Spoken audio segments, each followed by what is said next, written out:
boys and girls, ladies and gentlemen, everybody out there on the internet. Welcome to Take the Black Live, the show where myself, Dan Selcke, and Daniel Roman of the Curtain Changing Person is talk all things sci-fi, fantasy, movies, TV, robot, space, lasers, horses, swords, flightless birds, the vampire, and so on. As I said, I am Dan Selcke, the editor of winnerscoming.net, and I have gotten a new haircut. I will be taking compliments on it now. Daniel, how are you? Looks pretty good, Dan. Looks pretty good. Thank you. Audio listeners, you're missing out. Come find us on YouTube. I'm good. I'm excited to get into some nerdy debate today because we have a juicy show all about adaptations, which you know how my nerd heart loves to discuss that sort of stuff. So I can't complain. How are you, Dan? And how are all of you in the chat?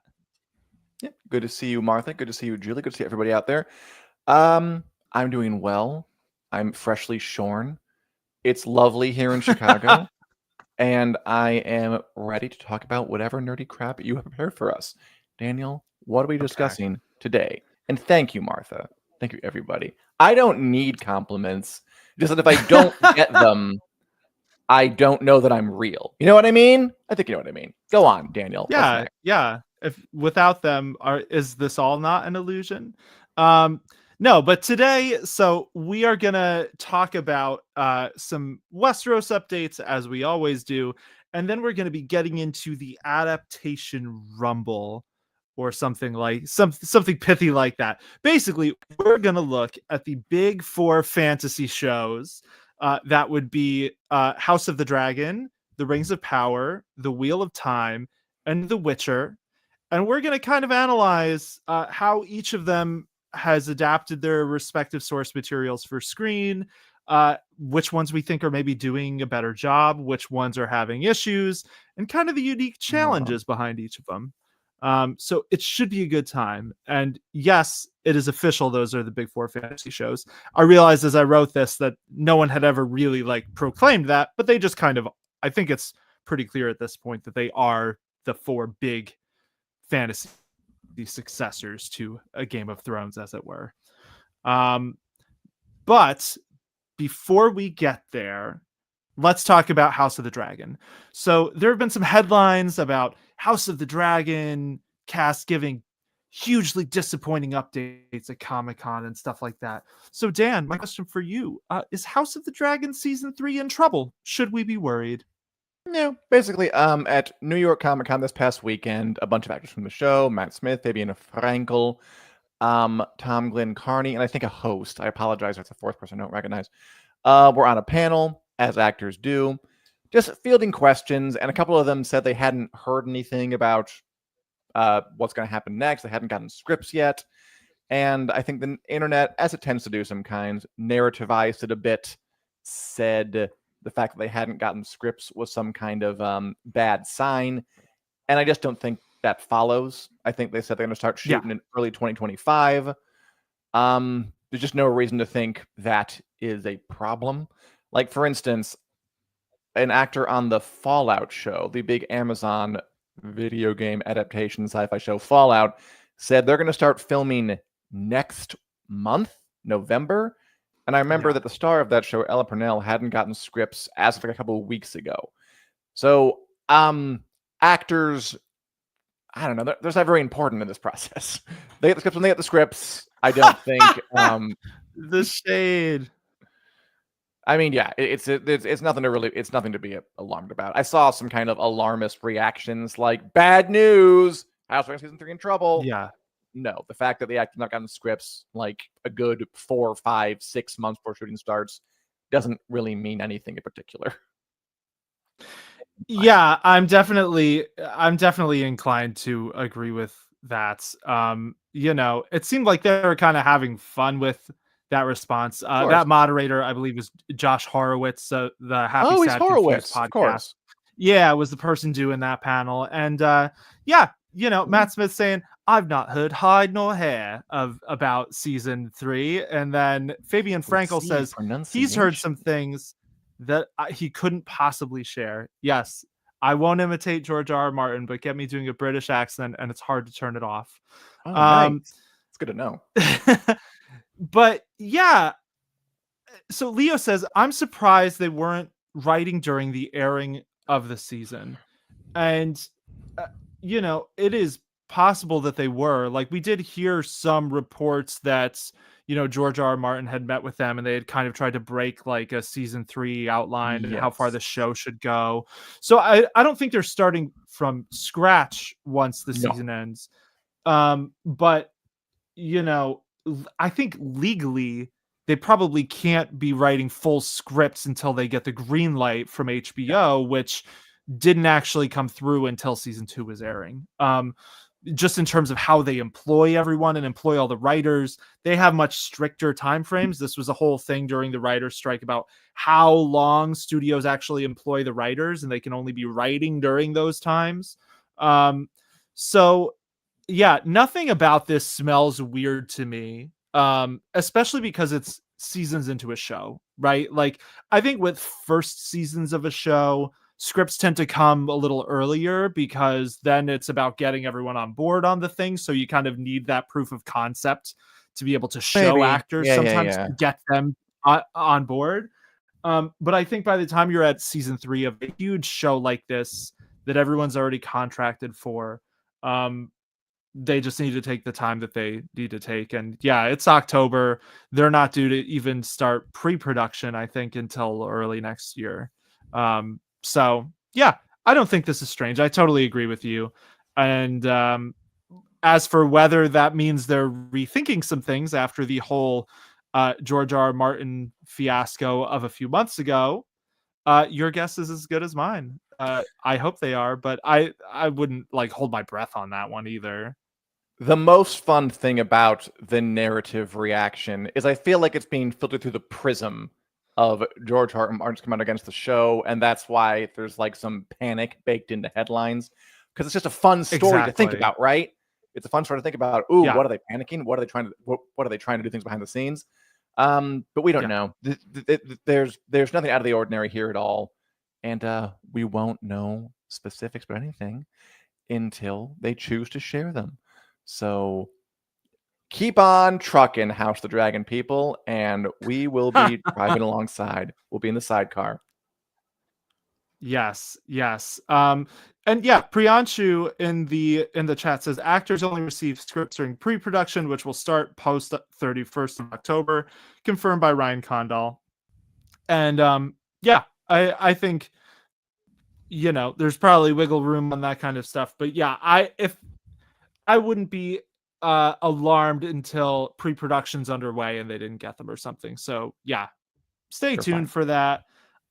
Leo says, I'm Mm. jealous of how slow horses manage to work fast, but that's a smaller show. And yeah, obviously, that's a show that needs just about no special effects, but it is pretty amazing how far ahead that show is because their 4th season just wrapped. They already filmed season 5 and they've already been renewed for Oh, season wow. 6. So if every show could work like that, we'd all be very, very happy. Um, but a few other just very small highlights from Comic-Con. So Tom Glenn Carney, he was asked, is Sunfire really dead? Sunfire being his dragon, who He everyone was asked assumed that? was dead in the show, and who book readers know he was. Um, and he wouldn't say, obviously, and he hasn't seen the script, so maybe he can even say. I assume he knows though, but he talked a little bit about how dragons in Westeros are an extension of yourself, compared them to daemons from his dark Mhm. material, demons, and said it makes it all the more painful when something bad happens to them. So he didn't answer the question, but he did make us real sad about it. And the only other highlight thing I just wanted to shout out. So Fabian Frankel recalled auditioning for Kristen. He said it was around a year after he auditioned that he got a call about the part. Oh, And that wow. originally they were looking for a quote Jason Momoa type. Really? So once they abandoned that, they decided to go with him. It's hard to tell if he's joking, but still fun. It's still fun to think that maybe they had different ideas for Kristen and then changed them That is eventually interesting. and Like, landed with Fabian a Frankel. Jason Momoa type being, like, kind of an insular incel weirdo that would have changed the tenor. Oh, well, we'll never know. It woulda. It woulda. So that's all the juice from Comic-Con, really. House of the Dragon only appeared there pretty briefly. They just had the one panel, I believe, and it was just Matt Smith, Tom Glenn Carney, and Fabian Frankel. I assume because they're the ones who were in the city, because we know Matt Smith has been hanging around there filming something that we'll look at later. You know Aside what? from that, A lot of people tend to be in New York City. I hear it's a populous area. that is what I hear. But yeah, so aside from that, fairly quiet week in Westeros. You have any other celebrity news, highlights, things like that you want to touch on, Dan? We have a couple I on the mean, yeah, outline. sure. We can. Peter Dinklage, star of Game of Thrones, and the new hit Amazon Prime Video movie Brothers, where he stars alongside Josh Brolin as twin brothers who commit crimes as wacky and crazy people.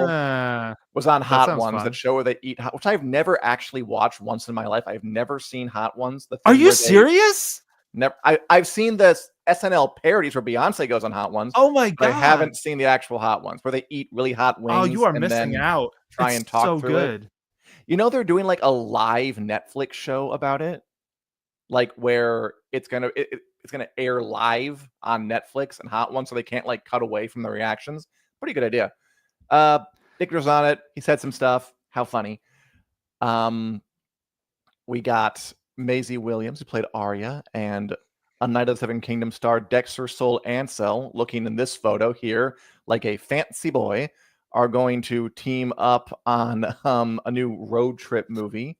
Cute. 500 miles. That's nice. Game of Thrones veterans working together. And this is Yep. interesting. Hannah Murray, who played Gillian Game of Thrones, is putting out an autobiography autobiography called The Make Believe, where she talks about how she was part of a wellness cult for a while, which led to her getting involuntarily committed, or as they call it in Britain, which I learned, sectioned, which is a reference to like the Yeah. section of the legal code that refers to it. So, what interesting things. Oh. Victor says he's depressed to hear that Andor season 2 just now finished filming. I didn't. It just now finished filming Andor season 2? Really? I hadn't heard that. That is strange because that show's been off the air for a while now. Maybe I've read the details. Maybe it's like they finished some kind of little pickup thing a year later, like two years later they needed. That is sad. I want that Yeah. show sooner rather than later. Yeah. That's so maybe they did pickups or something. Diego Luna confirmed they wrapped in February of That this year. sounds more So they comforting to wrapped me. a lot. Yeah, they wrapped early, so they might have needed to come back and film some pickup shots, but they've been done with the main filming production of Andor for most of this year, it sounds like. So I'd assume we're going to get that next year. Yeah, me too. 3-year break. Yeah, 3-year break. But yeah, man, I'm just in disbelief over here that you've never seen Hot Ones. It's so good. That dude I've is heard, of such course, a I've good heard of it. interviewer. The bald guy, right? Amazing. Yes, yeah. Sean, I forget his last name. So one you should check out. He did one with John Okay. Mulaney, the stand-up comic Mhm. SNL writer. John Mulaney just straight-faced ate all the wings and like critiqued the different wing sauces. Like the dude was a machine. I was so impressed. Wow. Sociopath. All Uh, right. I should check it out. anyway, Hot Ones is great.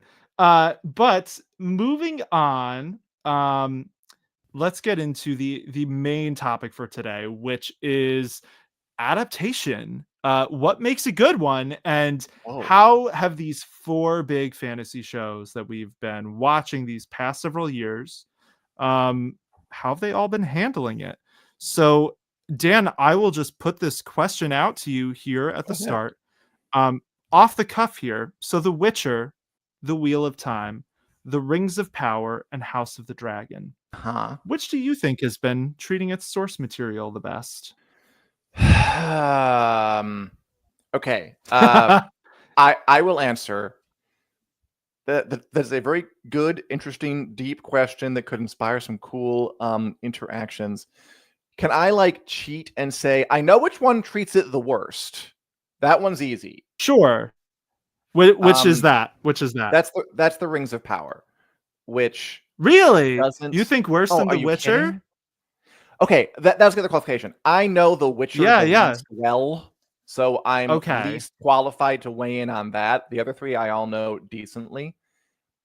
It's got to be the Rings of Power treats it the worst, right? I mean, it's at least the other three seem to make an attempt to follow the arc. I mean, the Rings of Power, man, we're talking about. So these books here by J.R.R. Tolkien are set over the course of thousands of years. They are Yeah. saying these events take place in a few months. That seems like a very, very big break. Although Yeah, it it is does. complicated because I do think they try, and they add in like these major new characters, like Adar is not a character in the thing, Disa is not a Mhm. character, Gandalf is not a part of this at all, but he has a whole plot in this. I think in terms of pure, like if you consider faithfulness to be you adapt what's on the page and you put it on screen, I think that's the least faithful. I do think they do try to capture the tone, maybe more than I'm not sure it's successful, but I think they do earnestly try more than a couple of others. Maybe there's two elements to faithfulness, and this is coming up right now. Yes. There's the Yeah, what yeah, is totally. actually like, have you adapted what it says? In which case, the Rings of Power gets like a 2 out of 10. And are you trying to adapt the spirit of the thing? In which case, it's closer to like a 6. Yes. Yeah, I agree with that. I totally think those are kind of the two um big adaptation things you have to consider. Like fidelity of actual events, actual characters, and then the spirit and the tone.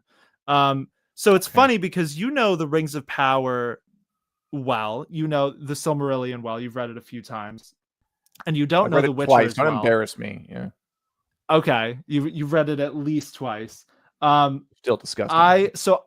I've read The Witcher and I read the Silmarillion once and I did not particularly love it. I'm sure it'll be better on the reread. But it is interesting to me because like for the first few seasons, one of my biggest issues with The Witcher was that it felt like it really misunderstood some parts of the spirit of the books because Mhm.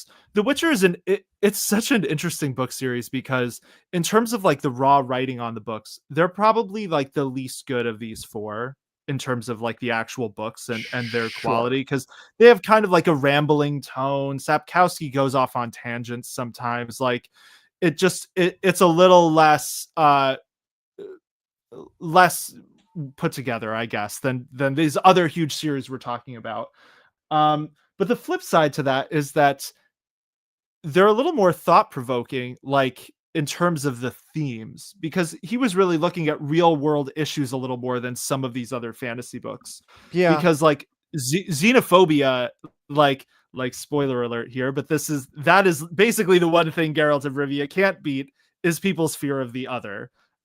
So and that's a thing that The Witcher really kind of botched in its first few seasons. Like they had a few things like I always harp on about this. There's a monster called the Doppler that Sapkowski uses as a very clear metaphor for being afraid of someone who's different than you, even if they look and sound and act just like you, because this is a monster that shape shifts to look like people. So Fine. they're a misunderstood creature in the world of The Witcher, and The Witcher show turned it around and had an evil Doppler and basically said, "Oh, we know that most of you are good, but really people are right to be afraid of you." Like totally missed the metaphor. And I think The Witcher has had more issues like that than some of these other shows, but it is obviously trying to at this point stick to the overall arc of the story. I think the Yeah. third season especially was a pretty big course correction in terms of how it's treating its book material. um I'd still put it near the bottom of the list. I think it's a pretty close race between that and Rings of Power. um but it's hard to get over that 1,000 year thing, like you said, where they're really condensing the It's events of the Second hard. Age. I think Julie has it right, and we'll get into specifics, but I do agree with her rankings, and we'll get into why the Wheel of Oh, Time, House of the okay, Dragon, The okay. Witcher Rings. If you were to look at The Witcher, give it like a rating out of 1 to 10 from adaptation in terms of like literal fidelity and then spirit and tone. I gave The Rings of Power like a 2 for literal fidelity.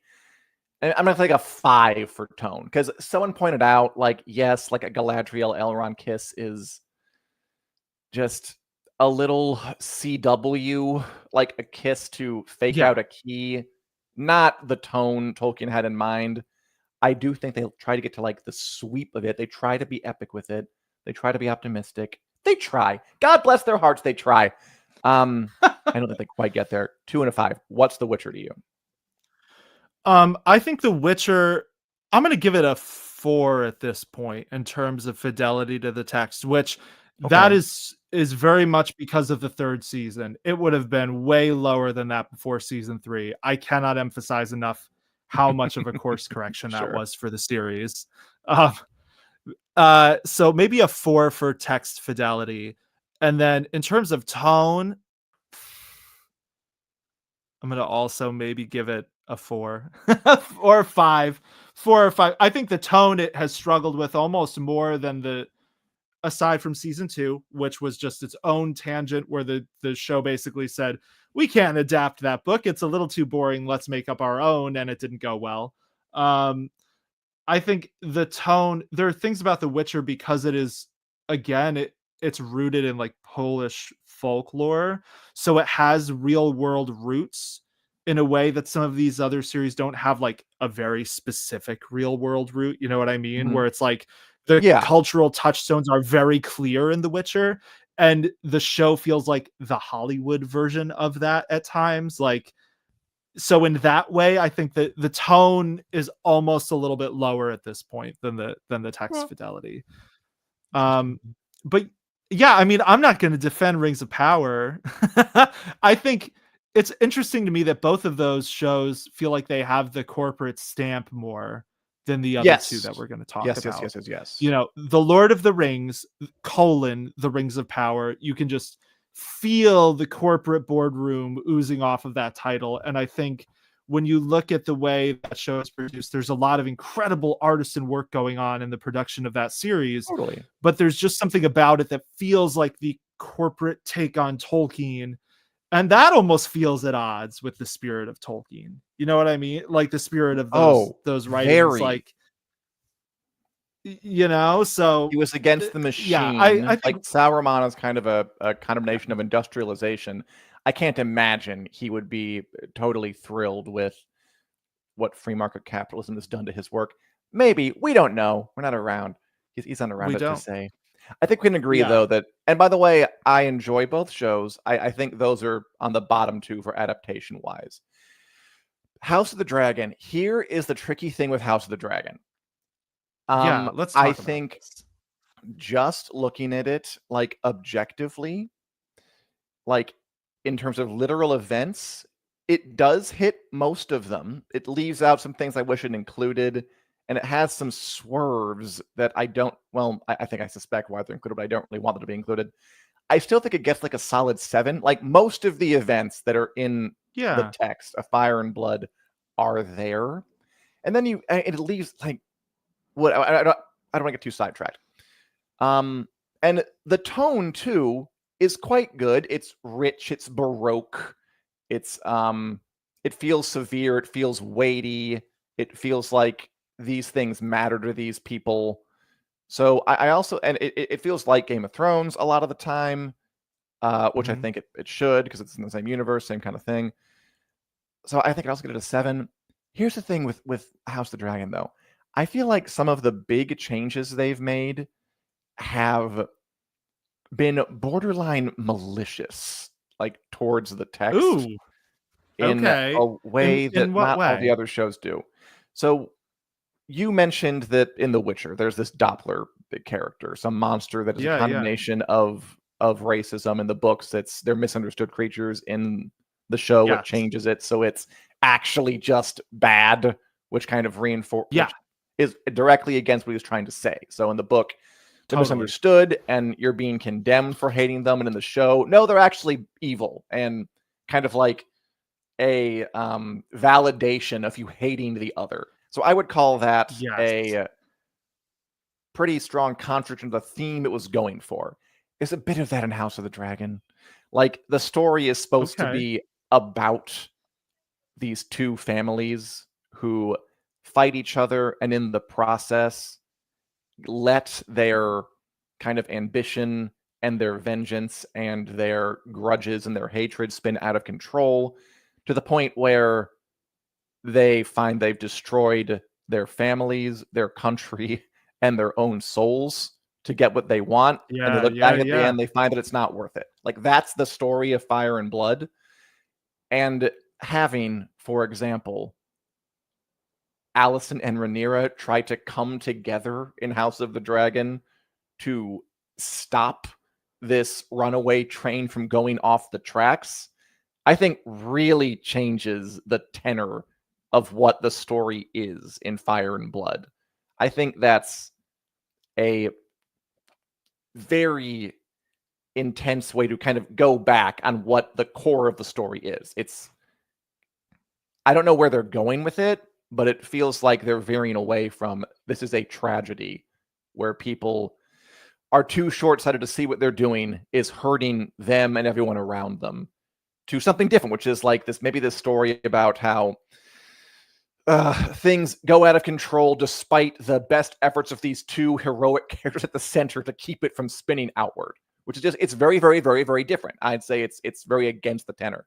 So it's this weird irony where the Rings of Power is completely off the map of Tolkien. It's like connected kind of tangentially, glancingly, if at all, but that kind of like frees it up to just be its own thing, where I don't think of the Rings of Power as a Lord of the Rings adaptation anymore. It's too far off the beaten path. So I don't have to think of it that way. I'm not really burdened by watching it and thinking, how's it measured to Tolkien? Because it's so far away from it. House of the Dragon, though, is close enough to Fire and Blood that these big changes and these big swerves feel more offensive to me and feel like they hurt more to me. And That's I wish it interesting. would stick closer, or if it really wants to go off and I want to give up on thinking of it as an adaptation, just go further afield.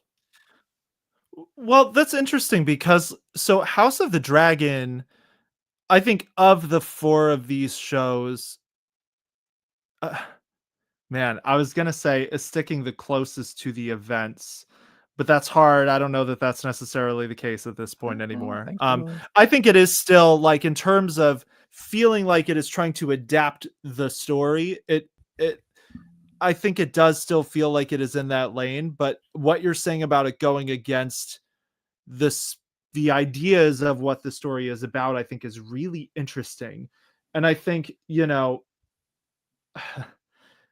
when the initial marketing for this came out, which we had a poster that producer Richard put up a little while ago, that has Rhaenyra and Alicent kind of facing off, and that, being a symbol of this conflict. And the show has really made it about Rhaenyra and Alicent's conflict at the heart of this thing. These two people who you get the feeling could just get along if everyone around them would shut up long enough. That does feel a little different than the story that the book was telling. So I think that's a pretty fair analysis that you just gave. And this is also probably a pretty good time to point out the Rings of Power and House of the Dragon have a similar issue with their source material. So all 4 of these series have very different sorts of source materials. Sure. Where Yeah. Rings of Power and House of the Dragon are adapting what is essentially like abridged historical accountings of their respective events, as told in the Silmarillion and the Appendices or Fire and Blood. Neither of those are like character-focused stories where, J.R.R. Tolkien's telling you how Sauron was mooning over Galadriel when he was trying to besiege Eregion. Like, obviously, there's a lot the show has taken liberties with. And Rings of Power basically said, yes, we're just going to, like you said, go as far afield as we want. We're accepting that we can't pull this off if we're sticking to the thousands of year time frame and all that sort of stuff. We need a little bit more romance in there, so Galadriel will be the object of most people's affections. All those sorts of things where it's like, okay, you didn't need to do this. We probably would have enjoyed it anyway. You want a Tom Bombadil season, fine. House of the Dragon, it does feel like it is trying to stick to the text, but also they feel like they've got enough wiggle room to do their own thing because they are filling in the between the lines, the colors of the historical events, the character beats that you didn't quite get to see. I think they've taken that to the extreme with this season is kind of what we saw. So I think season 3 will be a little bit of a defining season for the show because we'll be able to see whether it's like The Witcher, which had a notoriously, in my opinion, bad second season in terms of adaptation. Like, if I had to point to any one season and say it was really just off the wall awful adaptation wise, The Witcher season 2 is going to be near the top of my list. I hated it. It was so bad. Wow. But I think House of the Dragon will have a lot to prove with season 3. Whether they're going to go even farther afield off the rails or whether it will kind of get back to the spirit of that, like you said, that tragic story that's at the heart of that part of Fire and Blood. Yeah, I'll be watching closely. I want to respond to Victor really quick because I love this point. Because I love responding to it. When Fire and Blood is written like a history, Victor writes, where everyone's lives are crap and have dark historical ends, has to direct a TV show that needs to have pregnancy we can root for. So it has to be different. I see the perspective of that, and I think that's what the writers tell themselves in the Dark Reaches of the Night. I think if that's used as a justification for the major changes they've made, I would argue that the meaning of protagonists you can root for is too narrow. Because we're pretty deep into this era of like prestige TV which was kicked off by anti-hero shows like The Sopranos and The Wire Look at the and Penguin Mad right Men now. and Breaking Bad. The Penguin right now, we're rooting for a straight up villain. It's been a long time since I think like root for is the same thing as is nice and wants everyone to like be good and happy and does the right thing. Those are not the same thing and have not been for a long time. The reality is, I thought Daemon was way more interesting. Like, I need to be compelled when he was killing his wife with a rock and seducing his niece. Which is a deviation from the book. Well, because I mean, Daemon it's one he's of the notably options. Not there when she dies. He's in the Stepstones. Maybe I misremember. I thought in Fire and Blood that one of the crazier options is some thought that Daemon himself came and killed her, but I forget. But it was juicy. Adaptations, I don't need it to be totally faithful word for word. I just wanted to be interested. But my point was, before I was so expertly derailed by your by your laudable devotion to accuracy, that I was more interested in Daemon when he was less traditionally likable than he is now when he's having dreams and learning about his misdeeds. Like that was better to me. I liked Alicent the most when she was coming at Rhaenyra with a knife, trying to kill her for taking her son's eye. That was the most interesting she was.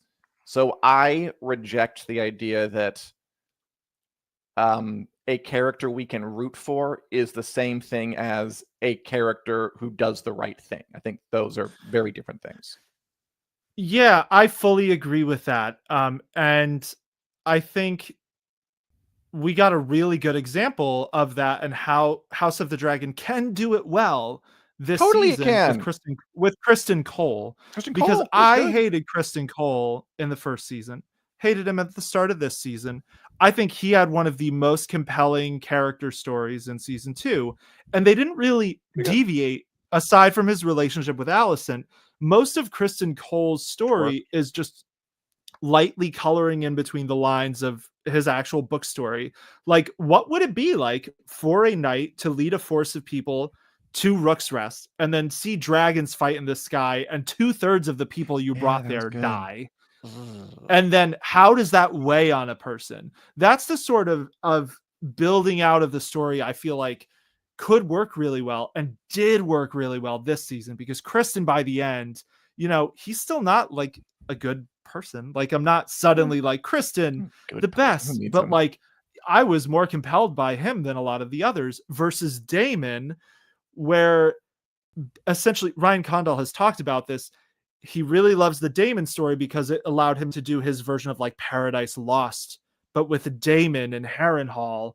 And it's like, that is just essentially saying you got to do a different story with a character you like within House of the Dragon, and that's why you thought it was so good. Versus Kristen, where they're just building out what is already there. That guy loves Paradise Lost. He references it a bunch. It's fine. Go Milton. Yeah. There's nothing wrong with Paradise Lost, but that is just, that's inserting a very different kind of story from what was there in the first place, which is a huge, tonally, does that fit? I don't know. Does that fit in the story of Fire and Blood? It wasn't in it, so we can only speculate. But should we talk about the other series? Or do Yeah. you want to respond Let's first? get back to what we were talking about. I think I think I said what I wanted to say. I think it's, as an adaptation, if we're talking about Adaptation Rumble, House of the Dragon is better than the other two, but some of its Yes. choices stick in my craw a little more because it's better. Because I know that it's close enough that I can kind of mourn for those last few steps it hasn't quite taken. Whereas the Rings of Power is so far gone, I don't really think about it at all. Yeah, I think the wheel. Go on. I was just going to say, I think House of the Dragon, we can safely say, is ahead of the other two. The characters we can root for. I was just going to say, with the Wheel of Time, we've got another great example with Lanfear, who's pretty evil, but who Ooh, is pretty much a fan favorite, and also a great example of capturing the tone and the spirit of the whole series, but changing events, because Lanfear happened very differently in the show. So, what I did you don't think of the know. Wheel of Time? I mean, again, I'll say that I don't know the books as well as you do. Although I have read the ones this is adapted from. I don't know like back of my hand or Yeah, anything. yeah. Um, I would agree with Julie. I'd put Wheel of Time first, even though I get the idea they have changed a bunch about the plot. So But much. I guess So much. it's all subjective. To be honest, when I'm reading the Wheel of Time, this doesn't happen when I was reading, say, the Silmarillion or Fire and Blood. Part of what I think is, you know what? You could probably change some of this and you'd be fine, or even better off. I think the books are good. They're well written. I think we should talk about this sometime, about Wheel of Time specifically. I don't Yes. mind that they're cutting out, for instance, the way the books approach men and women as if they are different species that cannot possibly cross paths or understand each other ever. I don't mind that they're cutting out, say, the climax or combining the climax of the first book where Rand fights Baal-Zaman and the climax of the third book where Rand fights Baal-Zaman, and they made that one thing. I think that makes a lot of sense. So I think they've Yeah. made decent choices where they deviate from the literal text in ways that preserve the overall story. So I would give that Yes. another, like, maybe 6. But again, I'm not a Wheel of Yeah. Time purist, and I'm sure people who are might disagree with me. And for tone, I feel like you can feel the love. I feel like you can feel just the desire to do a good job. I feel like this show is one where it has like likable characters in the more traditional sense, but the Yes. books have them too. So it doesn't feel like it's a betrayal of the source material to make them like people who want to do the right thing. And we don't need to be complicated about that. I've enjoyed Wheel of Time. I'd say the spirit of the books that I can see, I'm going to give it a good old 7, which I think does make House of the Dragon. I think House of the Dragon is the That closest ties them. adaptation, but You know what? I can't get over the way some of those choices feel like they fly in the face of the book. Whereas the Wheel of Time, the adaptation choices, I don't feel do that. I feel like they're trying to do the best version of the book they can reasonably be. So I put it the Wheel of Time first. The House of Yeah, Dragon, it I is think it's the so. best show on here, but it just frustrates me. Yeah, I agree with that. I think in terms of the filmmaking, House of the Dragon is the best prestige fantasy show on this list. Um, Yeah. but I might be enjoying the Wheel of Time more. And I think it is interesting because it has the exact opposite of House of the Dragon and the Rings of Power, which is that it's based on a 15-book series, counting the prequel New Spring. And they, like you jokingly pointed out, like it has repetitive beats. Like Rand fights Alzamon at the end of the first 3 books.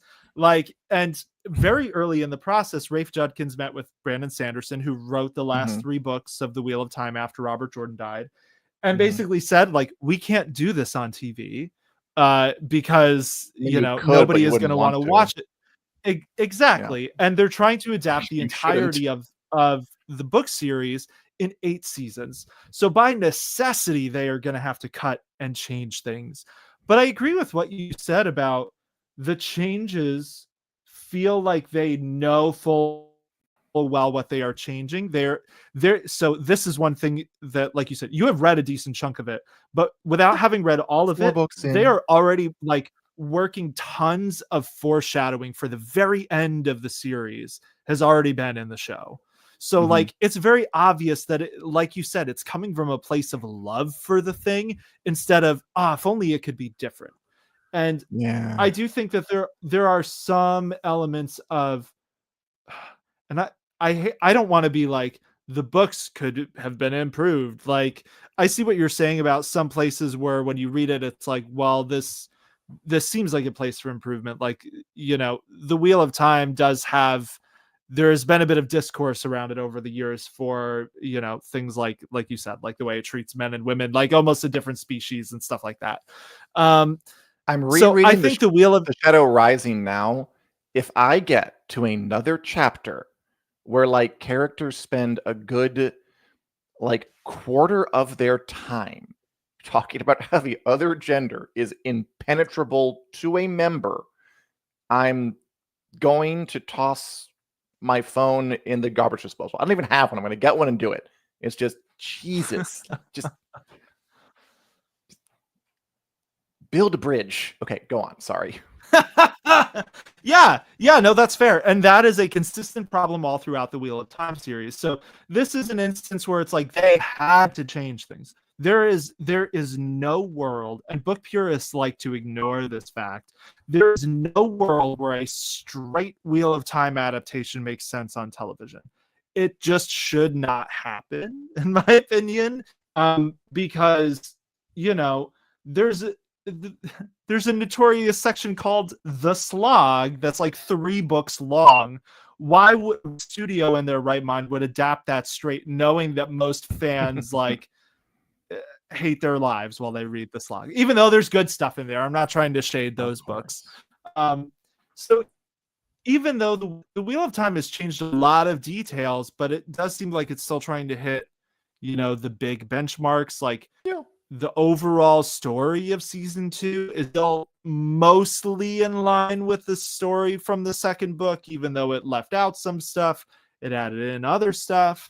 It doesn't feel like it's in conflict with the source material, I guess, which has been an issue with maybe some of the other 3 in each of their own ways. Which is so fascinating because Wheel of Time is probably the one that could have most stood to get that sort of update treatment in the adaptation, but somehow they're still doing it in a way that feels reverent as opposed to bitter and weird. Not more reverence. Not that the other ones are bitter. House, and again, and they're very different problems. Like, because the Wheel of Time is like these giant books they have to pare down, whereas House of the Dragon, Fire and Blood is like this smaller book they have to fill out. So the problems are different. I get that the challenges are different. But in the end, I'm going to go with Julie's original thing. Wheel of Time first, then House of the Dragon. then The Witcher, then The Rings of Power. Because I'm sorry, you're just not getting over major parts of the story completely invented. Yeah, I think, As adaptation.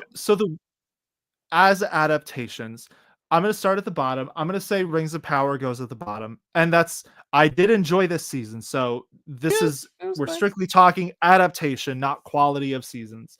I think the Rings of Power is at the bottom because it really does feel like just Tolkien fan fiction with the occasional beat from the appendices, Which doesn't mean it's which bad. tend to be the best parts, which doesn't mean it's bad. This is not knocking fan fiction, but it does feel like a corporate mandated show that feels like a corporate mandated show that just really wants some Lord of the Ring for Amazon. Bezos wants a ring. So yeah, that can go at the bottom. I think The Witcher obviously is the third spot.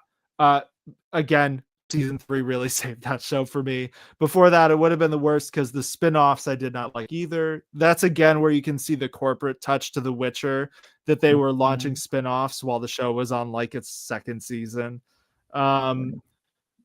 But it is following the story of the books in its own way. And at this point, it is pretty on track with the book story for the most part, even though it's still inventing lots. A lot of the things it's inventing are just to beef up the story a little, so Geralt still gets to fight monsters and stuff like that. Man, it's really hard to choose between House of the Dragon and the Wheel of Time. It is. Because the Wheel of Time has changed, like in terms of like straight fidelity to the text, Wheel of Time is pretty low. I'd give it maybe a 3, maybe a 4. But in terms of the spirit and the tone, it's like a 7. Maybe right. At least a 7. So it's really hard. It's really hard. But it feels like a lot of the Wheel of okay.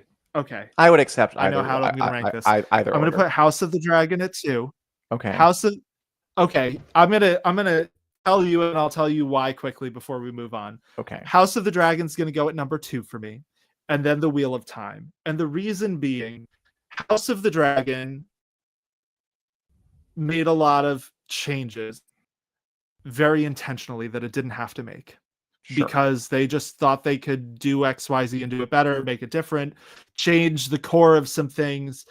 The Wheel of Time, I give a lot of slack because they had an insurmountable adaptation challenge in the first place with the books to the screen. And then they had production issues that none of these other shows had to deal with, like recasting Matt, which meant they rewrote the entire second season almost after Matt left. The original Matt actor, who was replaced in season 2. So I think the Wheel of Time, when it makes changes, it's because it needs to make changes to get it all to work and still make sense on screen. Whereas House of the Dragon is just making changes because it thinks it could do it better. It's not working.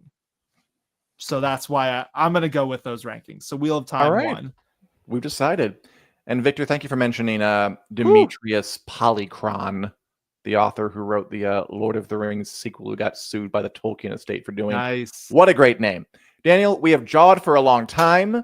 We are running behind. We have. Why don't we move us along? What are you watching? Anything you want to talk about? So Penguin remains excellent. Keep watching it. Agatha remains good, fun, spoopy Halloween show. Not bad. I'm enjoying my time with it every week. Could be. I saw the most recent Scream movie. Agatha could be worse. It is not a bad show. It's not getting me like the Penguin is, but I'm still enjoying it. Saw the most recent Scream movie. That was a lot of fun. I hadn't seen it. Very meta, good slasher film to watch on the holiday. Cool. And then the only other thing I will mention that I'm getting into is the Bloodsworn series by John Gwynne. This is Norse-inspired Viking fantasy type books. The third and final book in the trilogy, The Fury of Gods, came out yesterday on Tuesday, October 22nd. I think that'll be the 24th if you live in the UK. But yeah, I am about to finish the second one of these and then start on the third. Chef's kiss. Don't make a God of War show, Amazon. Just make this show, because this series is so good. But yeah, that's what I'm getting into. What have you been watching, Dan? Victor, I mean, the Penguin, like you said, and Victor just mentioned it. What We Do in the Shadows is back for its final season. I disagree. yeah. Victor says he liked the first and like the second. I liked them both. The first probably better. I loved the show for a long time. It's a good show. It has a great taken like the mockumentary style of The Office and Parks and Rec back in the day and taken it to absurd extremes where they're following around vampires with their daily lives who are stuck in like the 18th, 17th, 16th centuries where they live in Staten Island.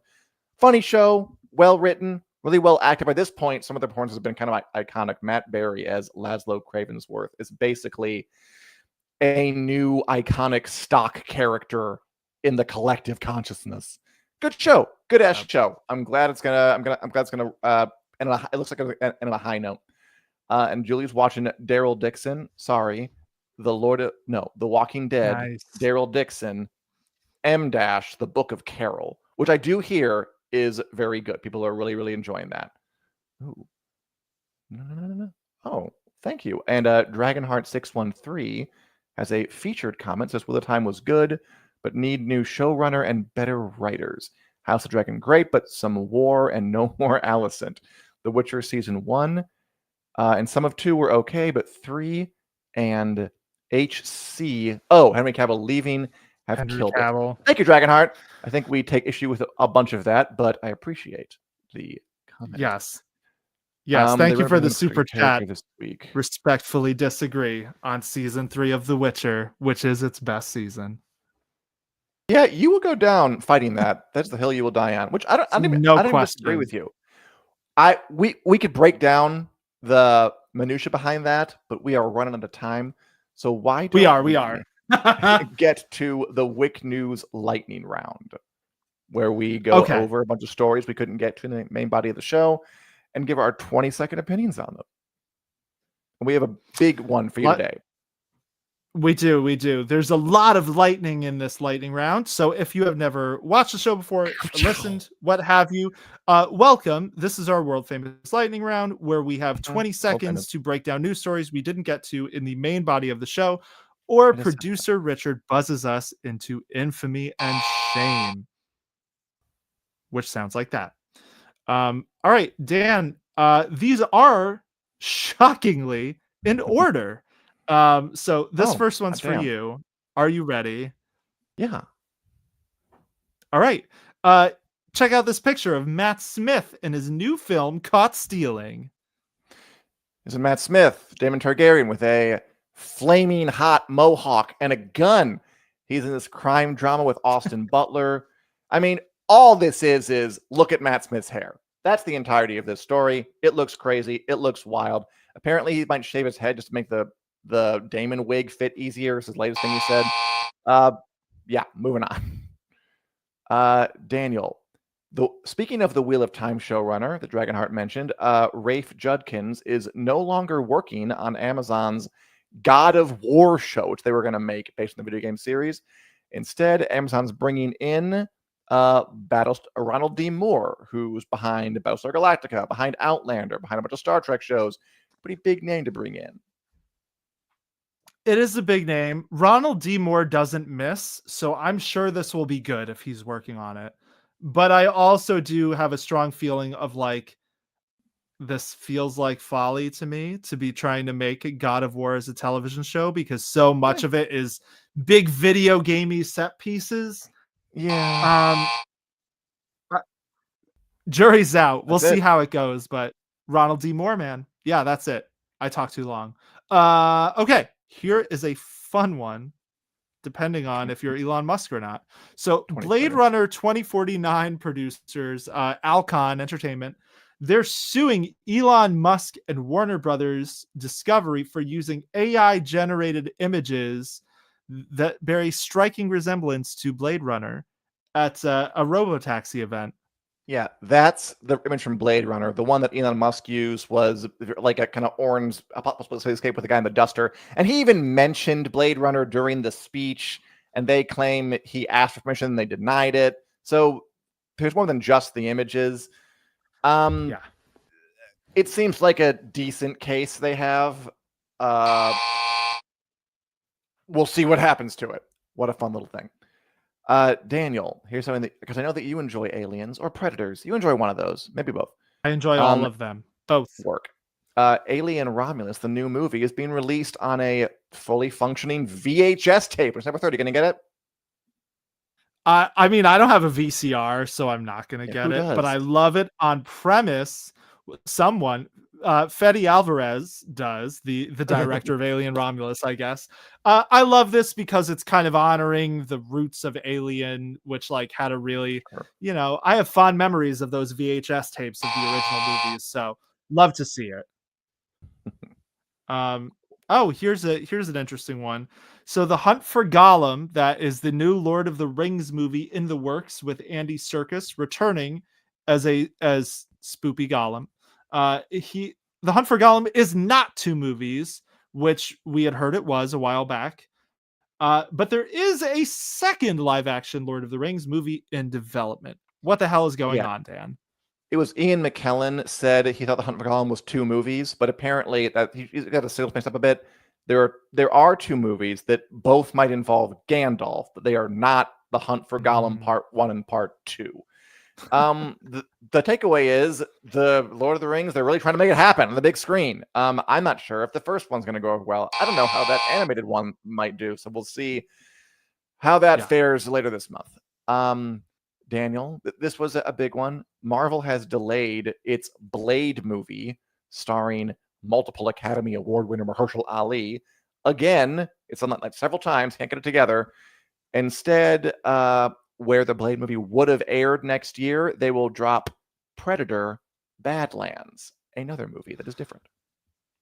Well, the good news is that I'm really excited for Predator Badlands because it's the next Predator movie.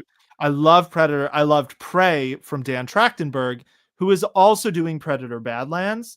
So psyched about that. But man, I feel bad for Blade. Marvel just can't get its act together with this Blade movie. Sorry, Mahershala Ali. What's happening? Okay. This is a fun one for Horror Month. So Mike Flanagan, horror guru, creator of The Haunting of Hill House, Midnight Mass, all those other good shows, he's making a Carrie show.